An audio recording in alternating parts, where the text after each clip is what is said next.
Basically, what anger says is, you owe me. Guilt says, I owe you an apology. Anger says, you owe me an apology. We get angry when we don't get what we want. We get angry when something gets taken from us that we think we deserve, or when we don't receive something that we think we deserve. Maybe you didn't get the promotion. Maybe you didn't get the job. Well, angry people say things like, you stole my innocence, or you took my first marriage, or you took my kids, or you took the best years of my life. That's anger feels like something has been taken from you. And every time that you get angry, these walls go up, and there are people who are angry, who are just waiting for the day when they are vindicated, when the person who offended them finally comes up to them and says, I was wrong. Angry people stay angry until they finally get vengeance and finally get restitution for what has gone wrong. And you think about how anger affects us. Usually you think about angry people. As I look into my own life when I've become angry, or if you've not personally experienced anger, you look into the life of someone who you know is struggling with anger. What anger does to people is that it blinds them. It clouds your vision. Usually it blinds you to your own faults. Angry people can seldom see their own sins.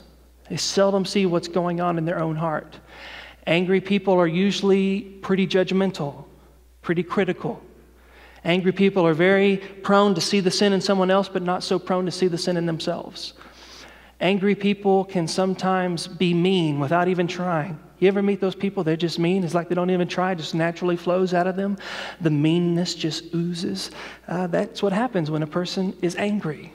And it's a prison. It actually traps you. It traps you. The walls are squeezing in. You can't see your own sin. You're too prone to see the sins in others. And you're not ever able to let anyone else in through the walls unless those people are going to fan the anger. Use the angry people. Shut everybody out who isn't going to help them feed their anger. And there are reasons why this kind of stuff happens. As I'm thinking about my own life and as I look at the lives of other people that I've met, a lot of the reasons why we get angry is because of a broken promise. Maybe someone promised us something and they didn't deliver on the promise.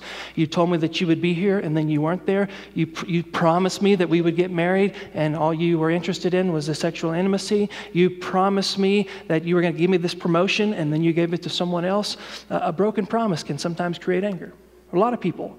Not just a broken promise, sometimes it's a broken confidence. You told someone something in confidence and you asked them, please don't tell this to anyone, and then 2 days later you figure out your whole town of Roby knows about it. How does that happen? Well, just talk at the coffee shop. It was a broken confidence. You said something to someone in private, please don't tell anyone else, and then they told everybody, and so you get angry. Sometimes it's a personal insult. This is especially true for young kids in school. Someone says to those kids, you know, you're ugly, or you're not worthy, or you're not talented enough, or no one would ever like you.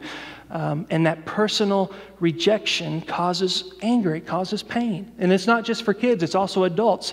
You get older, you're not good enough for this job, or you're not good enough for me to want to stay in this relationship. And that personal rejection, first it creates wounds, it creates pain, and the longer we turn inward, all of a sudden there comes anger, starts boiling up, and then we get trapped.